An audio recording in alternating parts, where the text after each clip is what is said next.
everybody. Welcome to another episode of the Ruan Marinho podcast.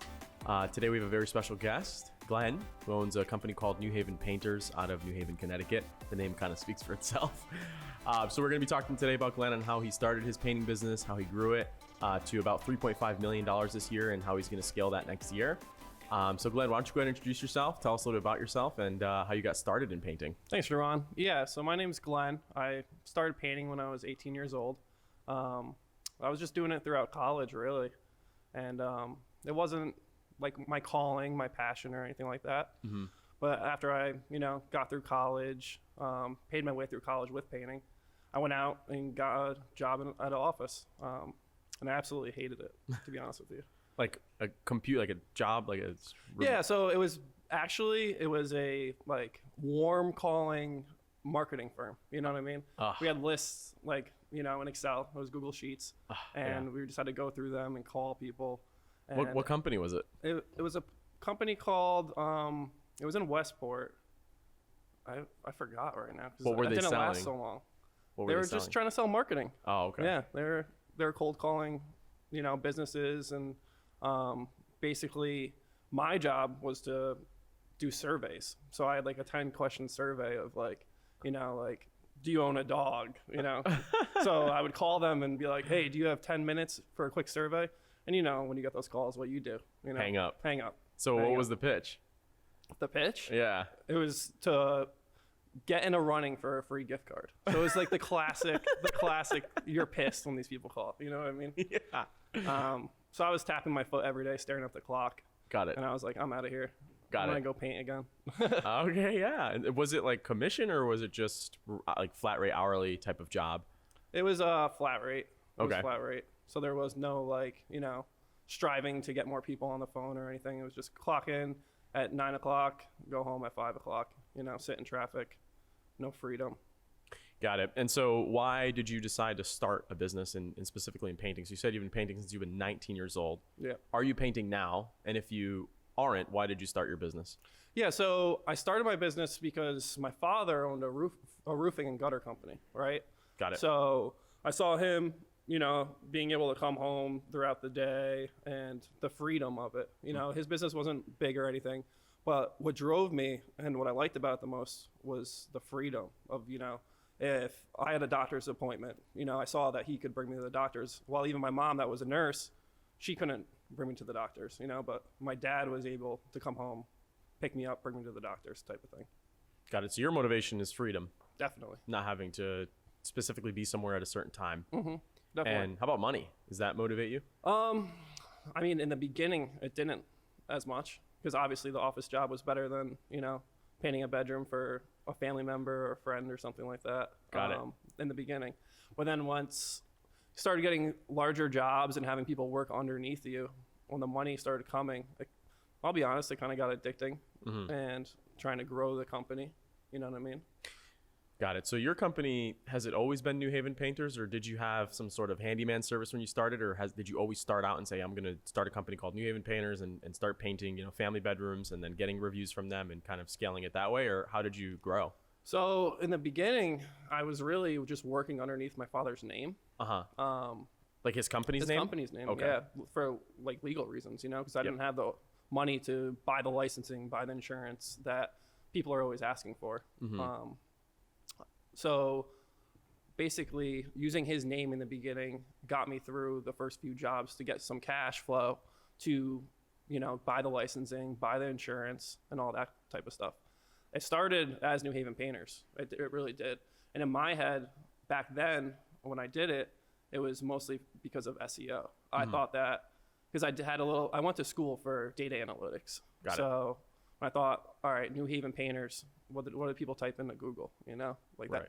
That's a home run right there. Oh, that's not taken? Right. I'm taking it. You know what I mean? Why didn't you pick something like Painters and CT?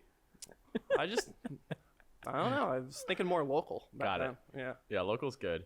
And so tell us a little bit about school. So you went to school for data analytics, you said. Mm-hmm. And how did that help your painting business, if it did at all? And how do you know so much about SEO? Because that's one thing I will say about you is out of every painting contractor I've ever talked to, you by far know the most about digital. So you tell us a little bit about that. Yeah, so basically, I went to school for data analytics because of the exact reason that we just talked about a few minutes ago. Money.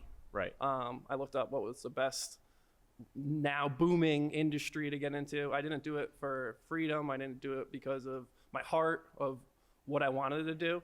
I literally went to school for business, and then I niched down into data analytics just because of a Google search of what's the highest salary straight out of a bachelor's degree. Yeah. And like I said, that's why I went back to painting, because I realized going after the money wasn't the right thing. You know what I mean? Because I tried that. I went to college, busted, all day painting, night college, you know what I mean? Just kept on grinding, then finally got that diploma, finally went out into the real world and hated it, you know? So that's why I was like, all right, I'm gonna go back to painting because I want the freedom, not the money.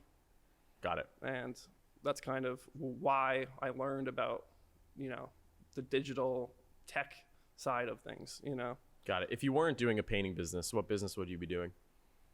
I'm not sure. I might not be doing painting for the rest of my life. So, I definitely want to be a business owner the rest of my life, for Got sure. it. Like an entrepreneur. Yeah, exactly. Understood. And so are you still in the field now? Like, are you painting projects, or is it more so your team? And how many people are on your team? So I'm not painting at all anymore. Do you miss it? No, I don't. I think that I should go out and paint again to realize how much I don't miss it. Okay. Because sometimes when you're how much you valuing employees. Yeah, how much I value my employees. Exactly. I think sometimes when you get frustrated in the office game, either doing admin work or sales or anything like that,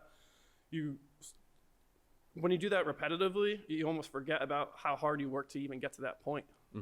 I've even been thinking about having, the guys in the office that work for me, including myself, go and do a small project, put on, some dirty clothes and paint the room, just to, kind of put it in a perspective of what we're doing again, bring it all back. So when's the last time you did paint a property? Maybe 3 years ago. 3 years ago. Yeah. The reason I ask is because we talk to a lot of people, of course. A lot of them are in home services, and a lot of them, they're usually a solo entrepreneur, somebody who's doing the work themselves, or somebody who's like yourself, who's an entrepreneur and looking to grow to 10, 20 million, $30 million and kind of own that market and be the entrepreneur. So tell us a little bit about how you stepped away from being that technician per se, actually painting, to growing the business side. Because a lot of people, they're so stuck in the actual work, they don't necessarily, maybe they like the work, but for those that don't, they don't necessarily understand how to break out of it. So how did you do that? So obviously the first thing is training employees to be working with you. And how it worked with me was, while I was training employees, while I was working, let's just say we were painting someone's living room and I was right next to a guy or two guys, when you first start out, grabbing leads for sales. Obviously you have to leave, you're leaving the guys there. It kind of is a natural transition.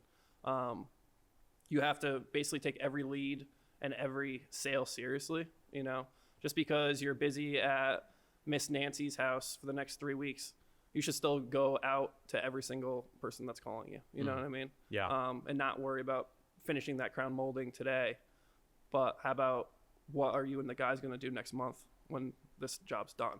You know what I mean? Something to focus on, because to get out of the daily, painting, you have to be able to keep guys busy every single day. You know what I mean? Absolutely. And so you're always thinking about the next sale and having enough work to be able to almost like say, like, I can't handle this on myself. I need to hire people, train them, and kind of do that. So tell us about like the first time you had like a big job and what that job entailed, and you had to rapidly hire somebody and what that was like. Yeah. So actually the funniest sales, not sales, I guess it would be hiring, is one time when it was just me and a buddy, we got a contract. It was early in my career. Sure. We got a contract to paint a full house, which was way too big for us to do. So exterior and interior, entire house. Yeah.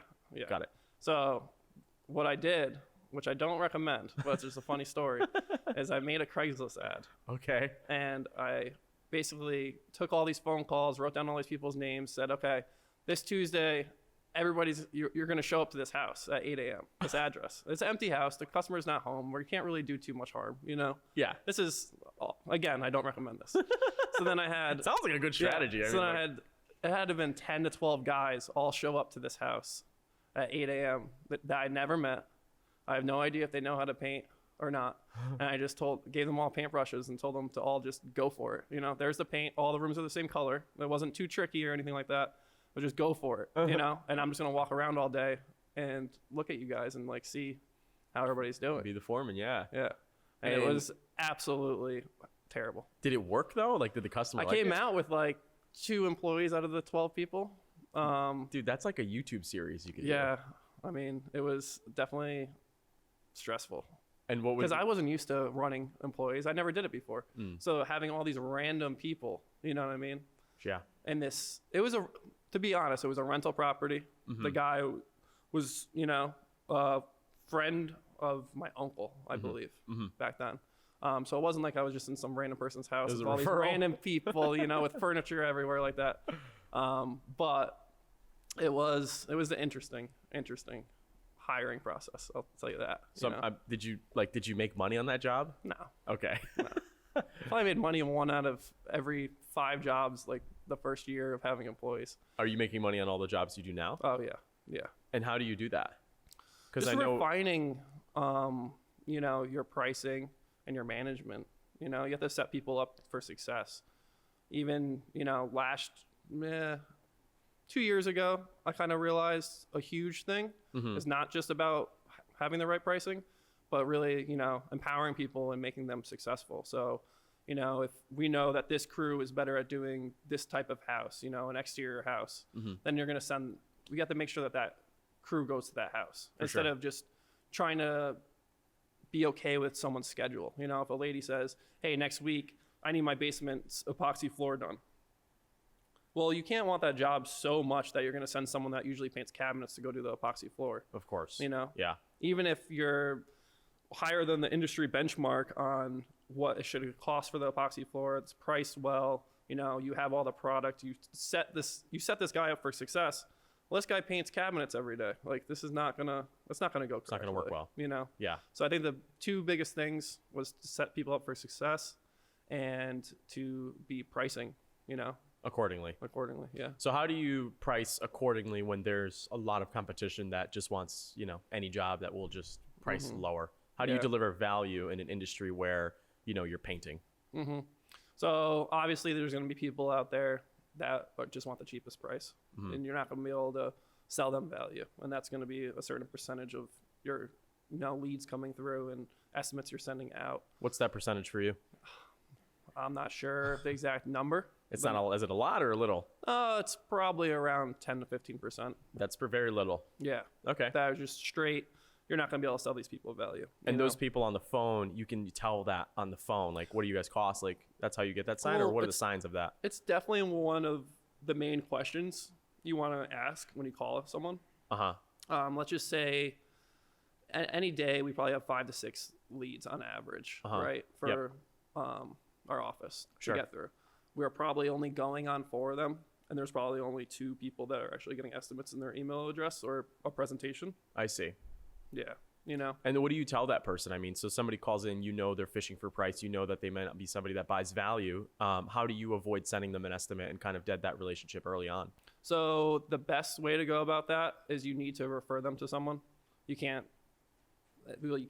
but I don't suggest ever trying to offend them and saying either you can't say that we're too expensive for you or you don't have the money to hire us. Obviously those are not things you ever say. Right. You have to kind of put it in a way that either they're not a good fit for you, which also sometimes comes off offensive, or just tell them that they're not going to be able to fit on their schedule. And, this is Bobby's number, he'll get you in there. You know what I mean? Sure. So you have to have like a referral, source. And it works out for you, as a service business. You find some smaller guys, some larger guys that you can refer work out to.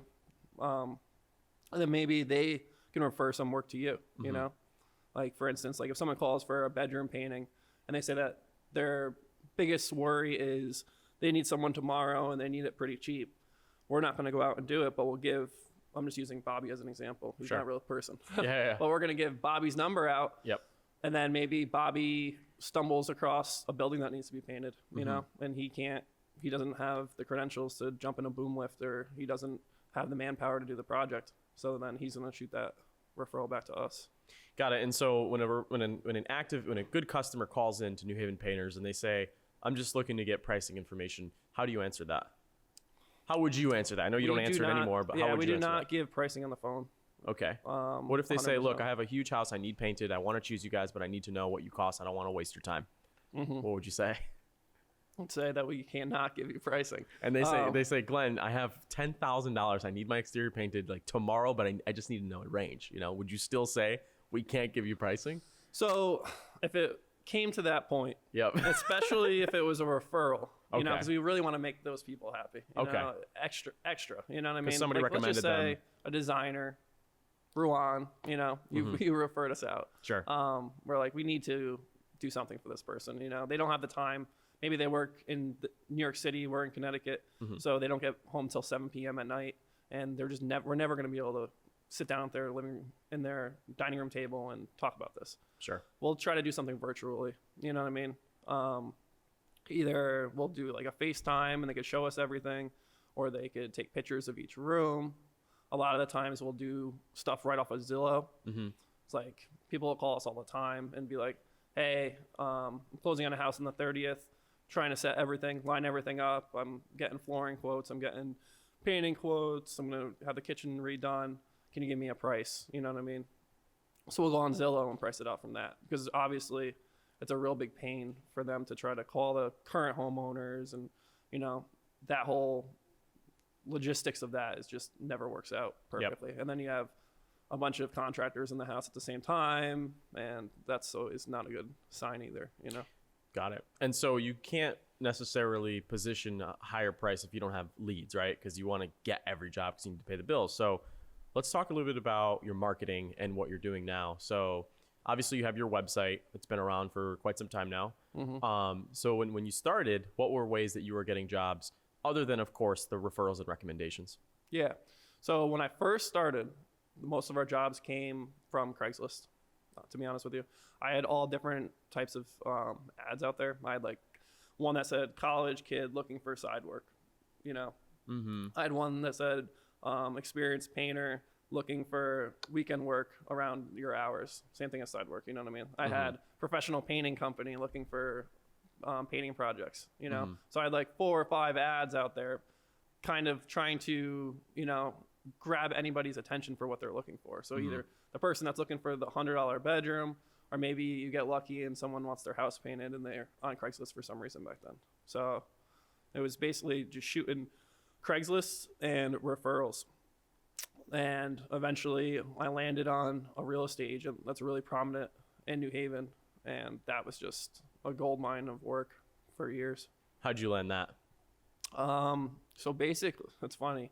So basically, another painting company was doing work for him, and they wanted to make the connection for me because they outgrew working for that real estate agent. Wow. Just because working for real estate agents and designers, not so much designers, I would say, but real estate agents, a lot of the stuff is cheap and fast. You know, it's like, all right, this lady just wants me to list her house. This house needs to be painted next week. She's on a budget. Of course she's on a budget, you know? Yeah, everybody's on a budget. Yeah, exactly. But your relationship with the real estate agent, you do those types of things because there's more value than just that one job. Exactly. Yeah. Exactly. So that painting company that he was working with, they outgrew it. You know, they had to charge too much. You know, they had overhead, so they couldn't do it. So then it was kind of passed along to me. So it was just like right time, answered the phone at the right time. Yeah. You know, did a few jobs well, you know, and really got them going for me. And you know what's funny is now we're at the point that we don't work for that real estate agent anymore. And it's not that we don't work for them, but they don't refer us out as much because they know that we're too expensive now. Right. And it's just that's the way it goes. Name of the game. If you're a guy like I was in a Subaru station wagon at one point. That's how I started. Then we had a little Astro van. When you're in a station wagon and you have a, you know, paint roller, a brush, a drop cloth, and someone calls you to paint their room, you could do it for a lot cheaper than someone with an office, wrapped vans, employees, W-2 employees, the whole bit. It just adds up, you know, and you just can't do stuff. Got it. But you attract the higher clientele too, right? I mean, that commercial job you recently did, they wouldn't hire the person you just talked about. They hire you because they know you could do the job. So that's what's going to get you that freedom. Solo entrepreneurship is not going to give you freedom. That's just a glorified job. So, exactly. If you're working in the company, then, you're basically an employee for yourself. Right. And so, you used organic marketing strategies in the beginning, which was Craigslist. And, that's crazy how you had so much success with it, because we've never even thought about using Craigslist. What are you doing now? And how are you getting a lot of your contacts now? And how are you seeing in 2022 how that's going to change and in the near future? Yeah. So right now, our main source is definitely Google My Business. 100%. You have a lot of reviews too. We're going to talk about that. Yeah. So yeah, we have a bunch of reviews on Google My Business. Just always posting on there and keeping up with the Google algorithm so you actually pop up. Hiring a good SEO company like yourself. And, just staying on top of that 3-pack or whatever pack it is these days. They're always changing stuff over. It's going to 2. Yeah, it's going to 2. But you'll be there. And so what do you foresee in the future? I mean, because Google My Business is amazing, as you know. What do you foresee in the future? I mean, you have 103 reviews, 5 reviews now? Yeah, I think we got a bunch this week. I think we're up like over 110. How do you get so many? Basically, we have a form that at the end of the estimate, when we send out the final invoice, that's the right way to say it, there's a link that sends them to a questionnaire. If they are over a certain threshold, then they get sent to a page that shows like Facebook, Google, and Homeadvisor. Homeadvisor. Yeah. So then they could write reviews on that. If it's under the threshold, they actually get sent to a forum where they fill out what went wrong at the job site. So they don't see the review links. So they don't get the review links. So we don't get the 1-star review. Hopefully. What genius thought of that? And that was you, right? You thought of that, right?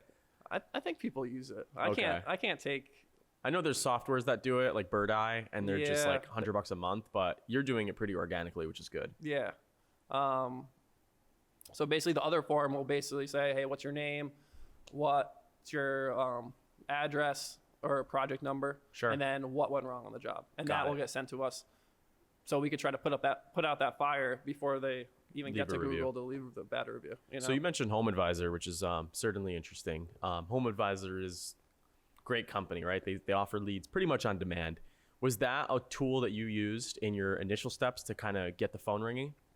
So the thing about Homeadvisor is most service contractors will tell you to get away from it. You know? If you just put up there all zip codes around the 20-mile radius, I'll do any kind of painting job. You're just going to get flooded with leads. You're never going to be able to keep up with them. There's always bogus leads, anything, you're going to get bogus leads off your own Google My Business. Some lady might be drinking a few glasses of wine and think that she wants to paint the living room. Click on your ad, sign up for a quote. Next morning, sobers up, quits that, doesn't want to paint the living room anymore.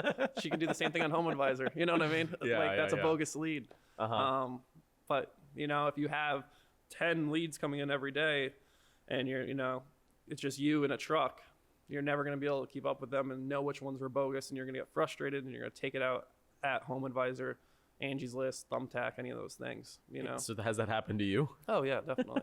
And when did this happen to you? Like a couple years ago, or? Yeah, I mean, I don't know. I would say every single time that we're using Homeadvisor, I get frustrated with it.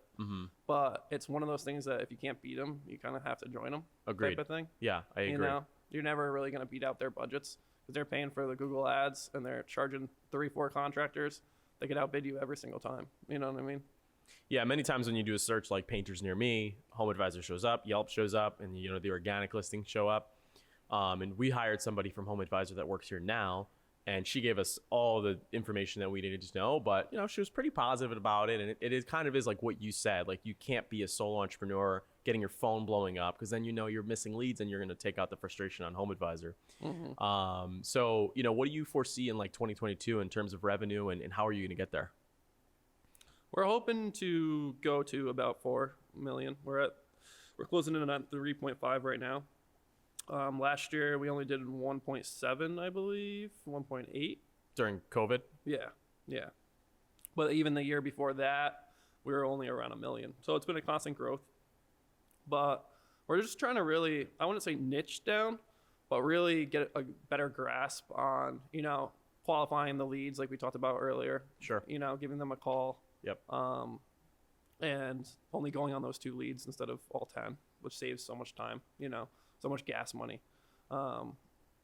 Really honing down on stuff like Homeadvisor, Google Ads, and stuff like that. You know, just keeping the leads coming in, but qualifying them more. Yeah. Like the more leads, the better, in our opinion, because even if a source is giving you 10 bad leads and 1 good lead, if you do the ROI on it, usually it usually pans out, especially with service businesses. Like we were talking about Homeadvisor, if you got people complain, let's just say they send you 5 leads, only 1 of them was good, and you got reimbursed for 1 of them, so you paid for 4. If you landed a $14,000 job that you're making good profit on it, it's still worth it because you wouldn't have that job without it. Let's talk about that a little bit. So, $14,000 job, good profit. What do you consider a good profit margin in painting? And has that gotten better as you've grown, or has that gotten slightly worse because you have more overhead?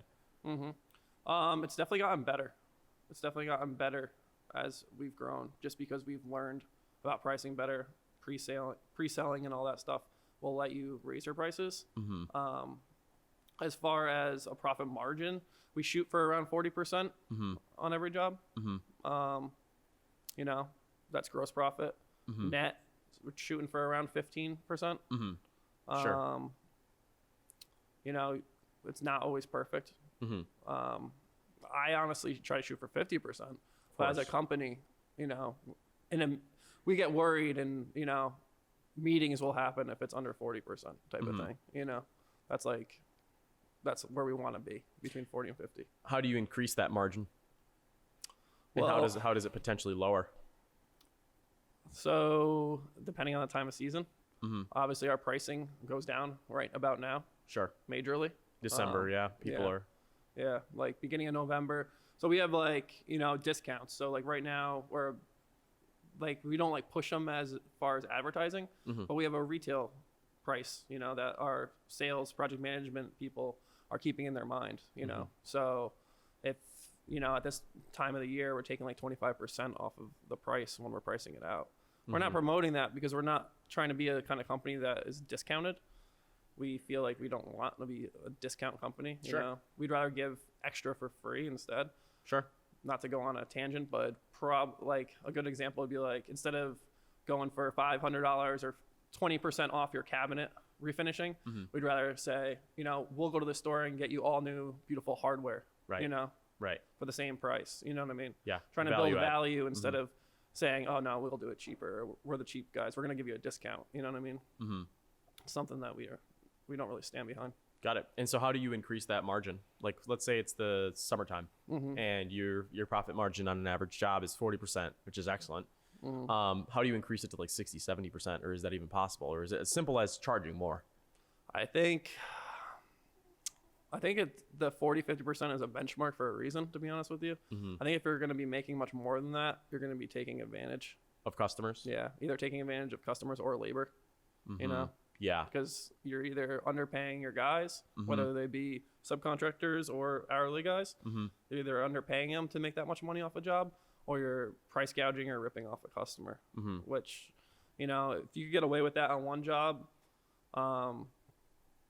it's just bad character, in my opinion. You don't want to get away with that. If you're doing 70% margin because you ripped off an old lady, then you're making 10% on all the rest of your jobs. How about you just be a decent person and shoot for averages? Shoot for you could try to get a little bit higher than a benchmark and whatever, but there shouldn't be try to pull the wool over someone's eyes and get rich quick scheme.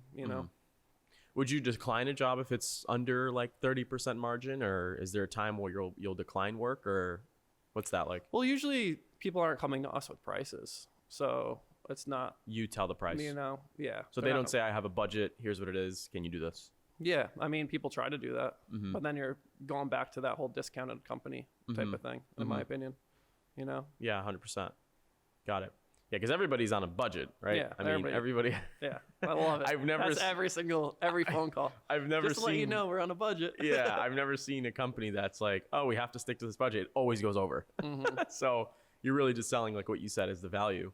Yeah. And so, next year when you're looking into your growth plans, are there anything that you're thinking of strategically in terms of that growth plan, or is it really just pumping out as many leads as possible, qualifying them, and just having the labor force to deliver it on it? And on that topic, how are you getting labor force? I mean, there's a lot of contractors that we talk to right now that can't hire anybody for anything, so they can't even take on more work. And these are usually more in like the heating and air conditioning, plumbing, even your industry too. So, what's that plan look like? For employees? Like how do you grow your labor force? I think, so my opinion on that is that there's never been more people on the planet than right now. You know what I mean? The population's growing, right? So there's never been so many people to work. But the problem is I wouldn't say less, not because they call it a skilled trade, I guess non-licensed trades, like painting, for instance. There's so much work out there right now that someone could say, hey, I'm a painter, and they could start their own company, cash company, just cash flow company in their truck or in their car, The licensed trades and all those trades, you can't really start a company without getting to, a P1, E1, S1, at least in the state of Connecticut. Right. So there's less of them. Yeah, there's way less of them. So that one is just, it's a tough market, I think, to try to grab the E2s, S2s, P2s. Because you really have to try to advertise to other companies. You have to basically be recruiting them from other companies. You're not going to find them on the street. Right. They're already working somewhere. Yeah. So I think that the best place to advertise for that is like places like Facebook, because if someone has a decent job at so-and-so's ABC heating and air conditioning, they're not on Indeed looking for a job. Right. So if there's so much work out there, then the good guys are not on, you're not on Indeed. You're not going to find anybody on Indeed that's a decent worker for one of those licensed trades. You have to kind of grab their attention as if they're a customer on Facebook or something, like an ad that shows like something awesome your company does, and try to get their contact information on a form and then sell them your job, instead of putting up a now hiring sign or an Indeed thing and then just expecting people to come to you. That's just not going to happen in this environment, I don't think, What would make that person entertain an ad like that, do you think? Like a person that works at another company? Yeah. I don't think it would be as much. Obviously, people are into pay and stuff like that. Yeah, but I would imagine. I think you almost have to create like a FOMO type thing. Like they're missing out on working for this great company. Like either, something more tangible, like either a huge party or a vacation that the company gives out or something crazy like that, It can't just say, hiring plumbers starting at $38 an hour. I mean, people see that all the time. Right. That's something that your eyes just go right over. Got it. Have you ever lost a labor worker to another company, a competitor? I'm sure I have. Not that I know of exactly. Okay. I've let guys go, and then they were at other companies for sure. Got it. I don't think, as far as I know, no one's left just to go to another company. Yeah. Are there ever days where you wake up and you're just like, I don't want to do this today? I don't want to run a painting business anymore. I wouldn't say when I wake up, but before I go to bed, yeah. And what do you think causes that? Why does that emotion come up? Bringing emotion too much into the business. Being upset about things. Like what? Because everything's fixable. You know what I mean? Especially we're not doctors or surgeons. We didn't just accidentally kill someone today. If the wall was painted the wrong color, or the lady's upset because a little paint dripped on her floor. I love how you always use the lady as an example. It happens every day.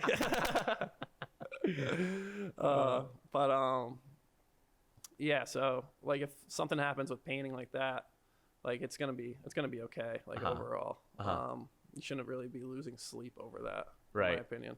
But that's the main reason, is when people just really give you like gruff, all day. And are you handling that, or do you have someone on your team that kind of takes those calls? It depends. So if it gets escalated to me, Yep. then definitely. When does it get escalated to you? Money? When Yeah. money's involved? Yeah, usually when money's involved or someone's just really upset. Because, when something happens in the heat of the summer, when the heat of the busy season, one of the project managers messed up a job or didn't set expectations correctly and stuff like that. Stuff happens. And when it comes down to the client being so upset that they don't want to pay, they kicked us out of the house, whatever, it's always good to, bring someone else in, myself, to try to remedy the situation. And this doesn't happen often at all. But it probably happened like once, maybe twice in the past like year. Mm-hmm. But all it ended up being is, I come over as the business owner, shake the person's hand, show that I care, you know what I mean? Check out the concerns and figure out a way to fix it, fix it. It usually ends up being sending over our best crew, fixing the problem, offering to take money off as well to make sure that the client's happy, maybe even throwing them like a gift card to their favorite restaurant, local restaurant or something, just to smooth it over. Because at the end of the day, it was our fault. Like we spoke earlier, if it ends up being just someone that you cannot make happy, like there's those personality types. Sure. Yeah. And like at that point, you can't really do much about it as a business owner, Mm-hmm. and that's when you start losing sleep. Yeah. Tell me about your schedule. You have a lot of goals. You have a lot of things that you're trying to do. What's your schedule like? I mean, are you a morning person, night person? What does that look like for you when you run your business every day? Morning, big time. What time? I'm at the office by 6:30. Okay. Yeah. I wake up around like 5:30. I'm there by 6:30. I'm gone by like 4. By 4 o'clock? Yeah. And how's your sleep at night? I'm asleep by like 8 p.m., 8:30. So you're tired at night. Oh, yeah. Nice. Oh, yeah. So you get like 8 hours? I try. Okay. I try. I always ask that question because so many entrepreneurs they don't sleep at all, or they sleep just fine at night. Mm-hmm. So I used to sleep fine, and then recently, I don't know, something happened. It's not really worrisome about work. yeah. It's just natural. I Yeah. guess. Yeah. Well, you have a lot of goals. You're like Paul will, tell us. I mean, you have a lot of stuff that you want to do all the time. And because of that machine running in your head, it's hard to turn it off. Mm-hmm. So, but no, that's interesting. Anything else that at the end of the day, you're just like, I don't want to do painting anymore. I don't want to own a painting company anymore.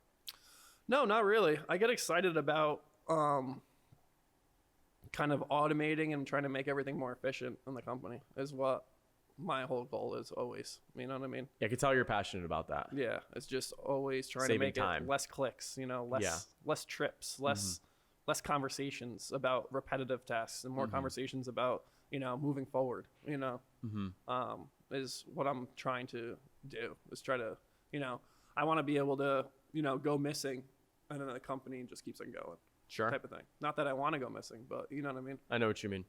And so, what is like one of the biggest challenges that you're working on right now that's stopping you from achieving that? I think just catching up with my own ideas, honestly. It's always just a new idea every single day, To-do list just keeps on growing. Things just keep on switching, Try to delegate as much as possible. You guys are doing a great job with keeping up with all my ideas. Paul is doing a great job with keeping up on all your ideas. Yeah, he is. He is. And just, I think that's the hardest part. Yeah. Is getting excited about something and realizing it's going to take another 3 weeks. Oh, You know what I mean? yeah. Like you want to see it tomorrow. Yeah. It's like, but you have to be understanding, Yeah, of course. Yeah. Of course. And do you prioritize that to-do list based on urgency, or is there kind of just like a master to-do list that you have that you look at once in a while? There's a to-do list for everything, literally. And I have like literally pieces of paper that'll be like, oh, sorry.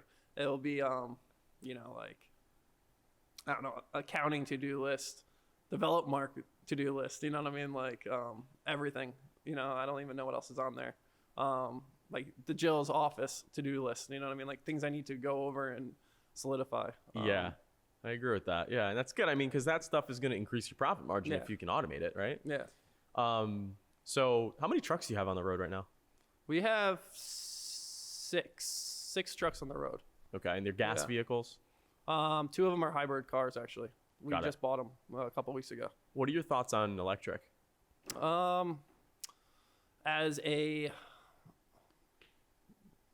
My main thoughts on electric is that I would need them to be completely company vehicles. Right. So they would need to be parked at the shop. Right. Our managers take home their cars. Sure.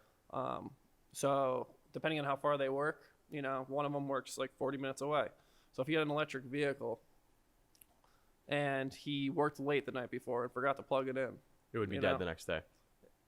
He might be able to get I've been to the store and they've said, oh, you got this much miles, blah, blah, blah, blah, blah. This would work out for you. But the problem is he forgets to plug it in. He gets all the way down to the shop. All of a sudden there's 10 estimates that day. Well, what happens? You know what I mean? You wish you had gas. We're going to call them and say, oh, we forgot to plug in our car last night. Like, hey, man, what are you talking about? Yeah, that's the problem. Got now, if all the cars are at the shop and we can set up those charging stations and it's someone's responsibility to make sure that they're all plugged in, then it'd be great. But I could see us going electric in, maybe like 3, 4, 5 years from now, but I don't think we're ready for it right now. Yeah, you should have like a gas backup, It's like what you said. There's going to be days where, like recently, people are locked out of their Teslas, right? Oh, yeah. Software updates happen, so it's always good to have that backup. What do you do to relax? That's a good question. You got the new drum kit? Yeah, I just bought drums, trying something new. I've always been a guitarist. But I golf. Golfing's been a huge thing. It's weird because I never thought I would golf. You know what I mean? You ever gotten business that way? Huh? Have you ever gotten business that way? We go golfing with reps and stuff, but I haven't scored business from golf. Got it. Directly yet. Every time I hear golf, I hear you need to start doing golf because that's how real business is done on the golf course. Yeah. Every time I've been out with reps or anything like that, we're not talking about business on the golf course. So got it. But I never thought I would be playing golf. Like 4 years ago. Never. Got it. I thought it was, a waste of time. It's too slow. Yeah. As I got older and everybody kept on asking me in business, like you just said, let's go golfing. Let's go golfing. You're like, screw it. Yeah. Let me go golfing. Yeah. It's something to do. It's outside. Yeah. Calm down. Don't think about work. Yeah. How about in the winter?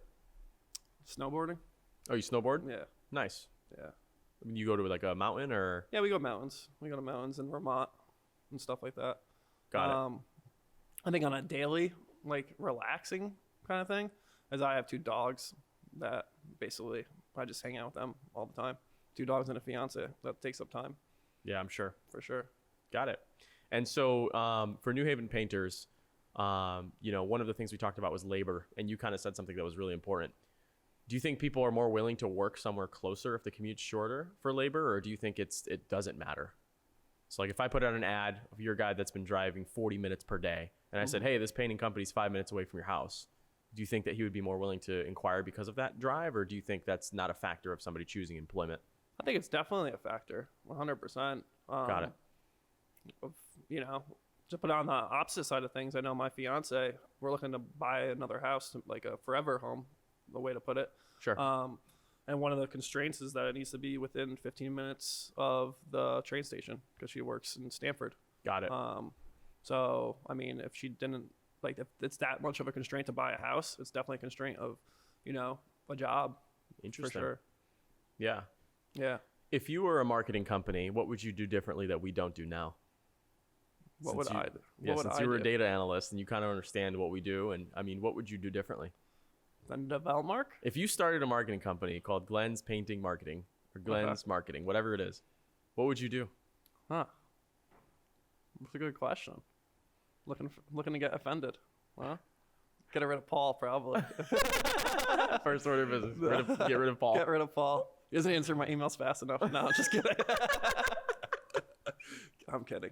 Totally kidding. We know you're kidding. Yeah. I don't really know. I really don't know. So you do something similar. Question. I would definitely do something similar. I think you guys do a great job at, you have different people doing different things. Mm-hmm. Big time. For instance, whenever I have to talk to you about SEO or something, mm-hmm. I could talk to Paul, mm-hmm. of course, and he'll give me all the answers. Mm-hmm. But someone will be CC'd on the email all of a sudden that is more focused on SEO. Mm-hmm. When I set you up with my father for his website building, all the onboarding You know, Jenna is great at that. You know what I mean? And Paul kind of takes the back seat on it. And I think you guys really, you know, put the people with the strengths in the right spots, you know? Got it. So you would grow something very similar, multiple people doing, you know, kind of one role. Because a lot of people will offshore work, just like a lot of painting companies will contract work. That's cheap, so the labor is really inexpensive, but then the homeowner's pissed. So, but no, that's interesting. I always ask people that, what would they do in my shoes? Yeah. And, you know. I can't really think of anything. I'll send you an email later of a list. All right. Yeah, that sounds good. That sounds good. So what else do you see New Haven painting? Do you do power washing? We do it for like preparation. But you don't market it? No. And why don't you market it? It's not really something that we really like pricing out and doing. We like larger jobs. So like the pressure wash a house is a few $100s. By the time we pay for the lead, whether it be Google ads or, you know, them calling into the call center or whatever, that overhead, then going out and doing an estimate on the house, you know, discussing it for a few $100s is just not something we're in the market to do. What if you had something on the site that just like took them, like, you know, this is the price based on your house's size, and it just gathered credit card information? You don't even have to do that process. Because a lot of painting companies that we talk to, or even just anybody we talk to, they're so focused on power washing. And I think the reason is because, yes, it's a new service offering, so it kind of allows you to expand in a different market. So I'm interested in hearing as to why you don't necessarily market it. So that is the reason, right? I mean, it's low ticket, a lot of conversations. Low ticket, a lot of competition.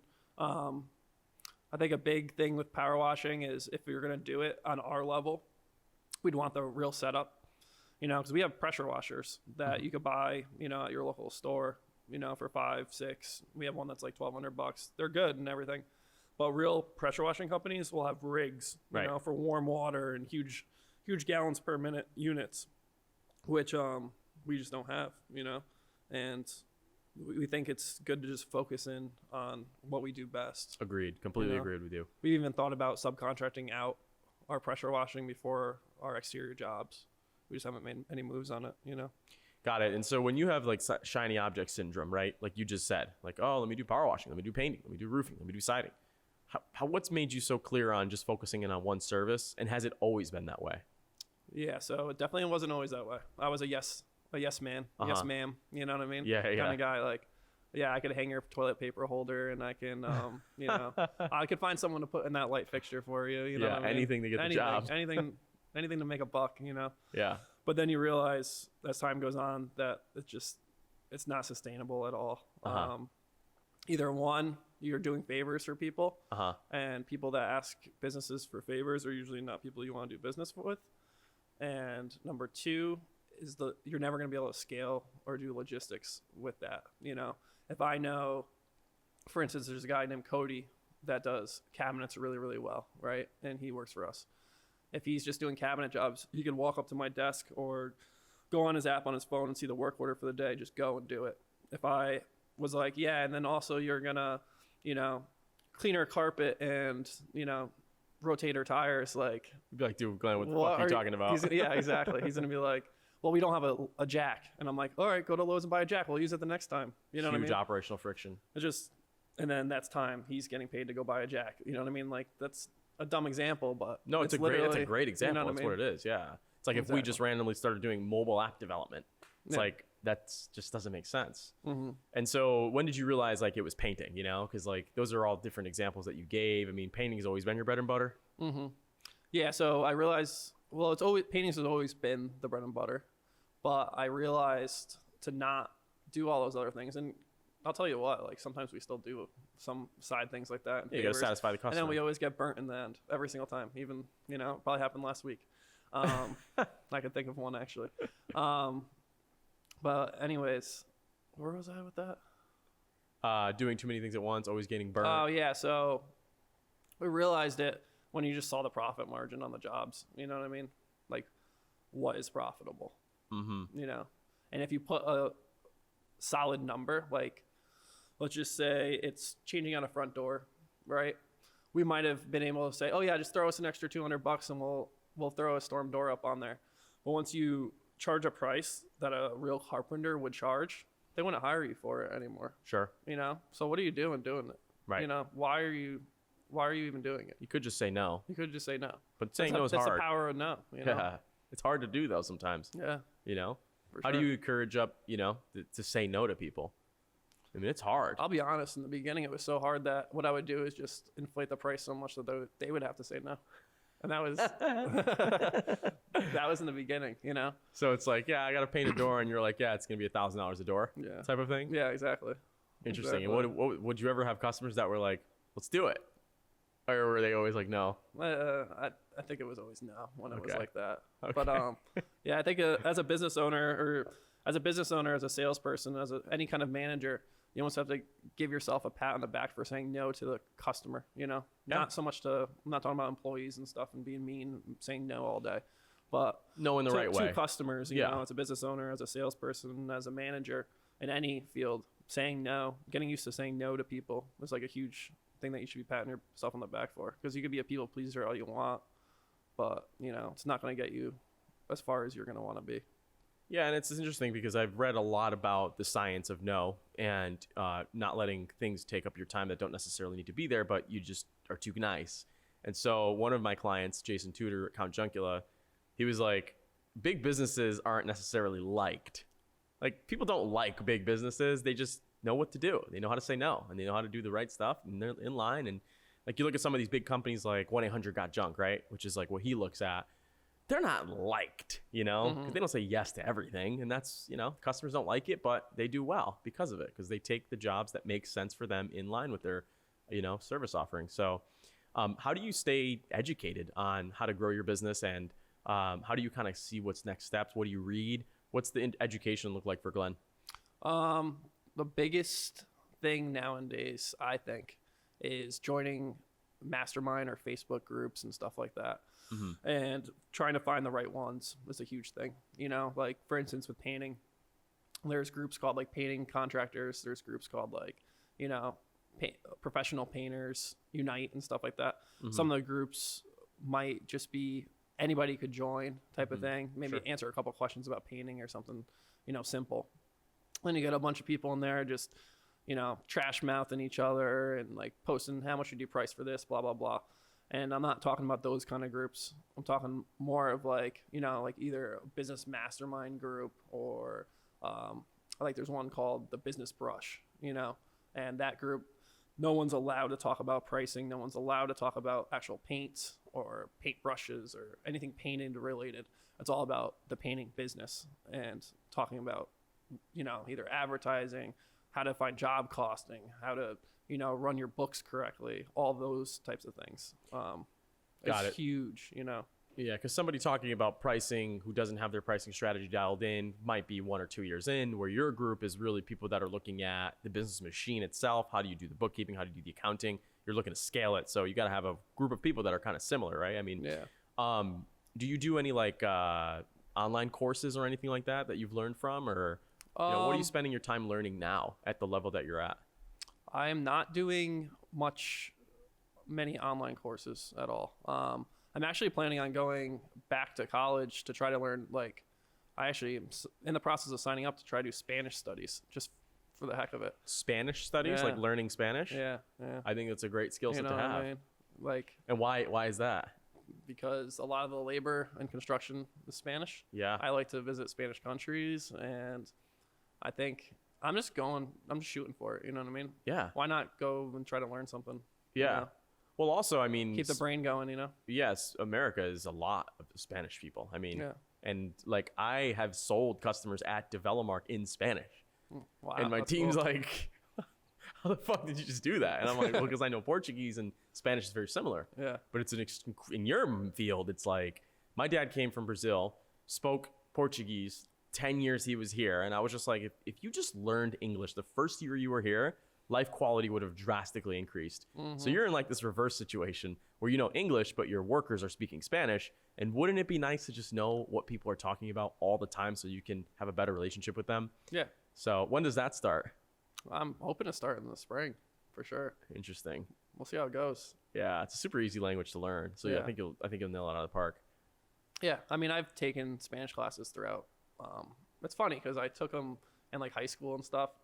didn't take them seriously, obviously. Of course when not. I got to college, yeah, of course not. When I got to college, like, could have easily taken them, but I remember jumping through hoops to prove to the college about how many years I took in high school, so I didn't have to take it in language. College.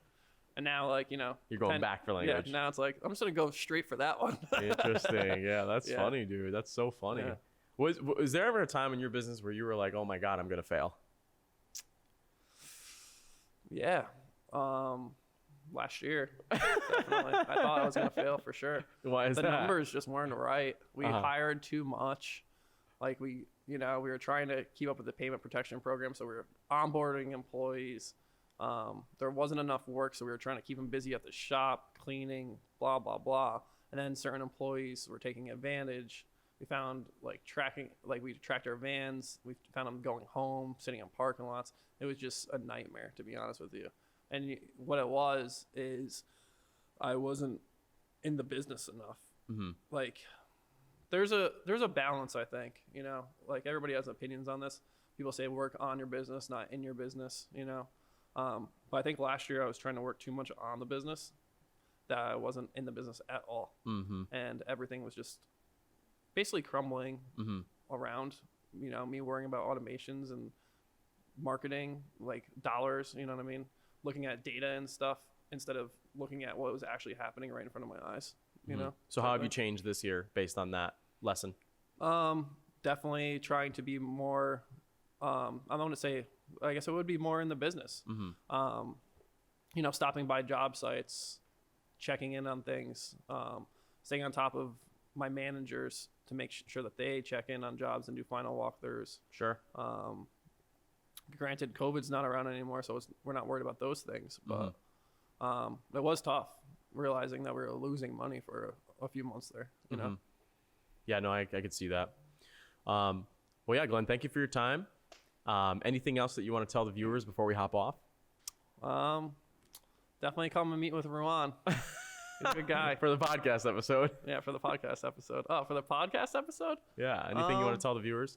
I mean, probably, you know, 2,000, 3,000, 5,000 people are going to see this that run businesses or are looking to market their business or are agencies themselves. So any advice that you'd have for someone who runs a business like mine or yours, feel free to give them one last tip. I would think after all this talking about running in the business, out of the business, you know, on the business, whatever, is that you can't just read a book and just run with whatever that book says. You have to diverse yourself with everybody's ideas and figure out what is best for you, your situation. You know, people brag about working 15 hours a week. I couldn't imagine working 15 hours a week. You know, if I won the lottery, I'd still run the paint business. You know what I mean? Yeah. Some people brag about working 80 hours a week, that they're on their grind.